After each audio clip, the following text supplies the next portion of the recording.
Hello everybody, and in today's video I'll teach you guys how you guys can download OnlyFans app.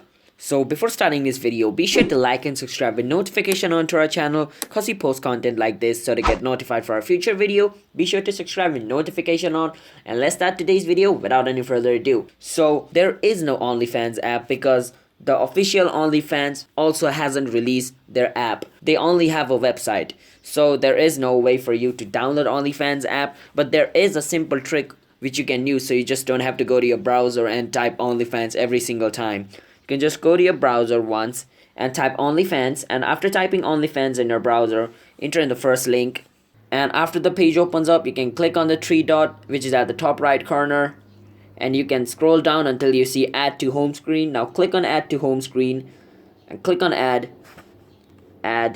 You're just basically adding this website to your home screen. So now basically what happens is over here, as you guys can see, there's the OnlyFans logo. So now I do not have to enter my browser and type OnlyFans and do all the stuff.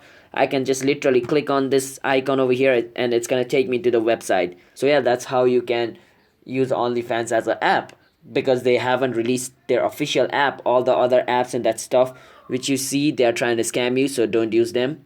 So if you guys found this video helpful, then be sure to like and subscribe with notification on, and comment down below what type of video we should make next. And I'm signing out. Have a nice day everybody. Peace out.